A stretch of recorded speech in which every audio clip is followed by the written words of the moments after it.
Good morning, everyone. Nick Reagan here from our First Alert desk for 5 on 5 Plus, 5 minutes of local news and headlines right here from our Live 5 newsroom. And first and foremost, happy Valentine's Day. Now, we're going to get started here in the race for the Republican primary and Republican nominee here with former President Donald Trump. His campaign set to make a stop right here in the Lowcountry today. The GOP hopeful will be speaking at the Charleston Area Convention Center in North Charleston. This comes as Trump continues to dominate in the polls, with a new one released this morning from Winthrop University showing the former president is a 36-point favorite over Haley. The doors for the event will open at 4. Trump's expected to take the stage at 7. We will, of course, have live coverage all night right here on Live 5. Now, new this morning, we've learned that the Haley campaign will have a press conference ahead of Trump's visit. Haley proxy Army retired Brigadier General Don Bolduc plans to speak with reporters to, quote, discuss Trump's unhinged comments about Major Michael Haley and his disrespect for veterans and members of the U.S. military. Mocking Haley, Trump asked a crowd in Conway on Saturday where her husband is. Major Haley is currently deployed to the Horn of Africa with the South Carolina National Guard. Now, that press conference is happening at 11:30, and we will be there as well. Well, we want to bring you the latest in this crash that we first brought to you as breaking news yesterday morning out of Colleton County, involving dozens of cows. Authorities say that this tractor trailer was carrying cattle on I-95 near Walterboro when it crashed into a bridge around 1 o'clock yesterday morning, causing the cab to catch fire and, of course, sending the trailer over the bridge and into the river. Authorities say 35 cows were in that trailer at the time, some of which were hurt. You can see that trailer there in the river. Now, the cavalry was literally called in to help wrangle the cows, and a few are still missing. The driver of the truck was taken to the hospital, but miraculously, he escaped with just non-life-threatening injuries. But certainly a scene out there. It took almost 10 hours to get that road open from the time the incident started. You see a cowboy there wrangling up one of those cows. All right, well, let's take a look outside. A nice sunny Valentine's Day today, but you might not want to put the sweatshirts away just yet, as it's going to get a little bit colder later tonight. Let's check in with our First Alert weather team right now for a look at what you can expect tonight.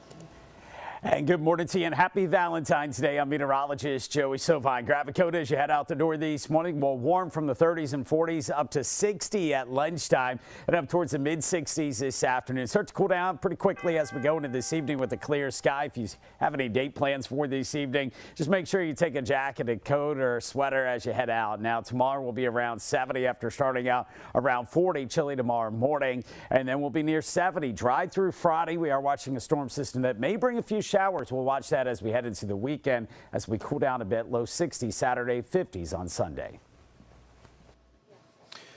Thank you, Joey. Certainly looks fairly nice out there. As you see those boats there sitting in the harbor. Couldn't be a better day for it. All right, well, let's take a look here now at a crash that came in overnight. This is local law enforcement, or rather, we've got our videos out of order here. Here we go. The sheriff's office in Georgetown County is asking for the state to help get to the bottom of sexual misconduct allegations against its own office.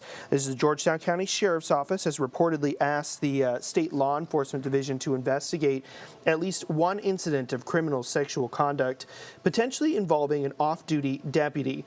SLED has confirmed that it was asked to step in back on February 5th. We're still working to learn what led to the investigation, but we'll keep you updated as more information becomes available.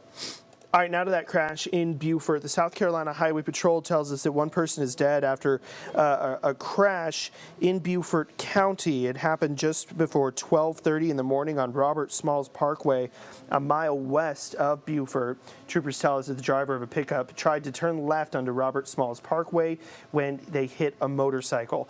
That motorcycle rider died, and the driver of the pickup was taken to a nearby hospital for injuries. The victim has not yet been identified.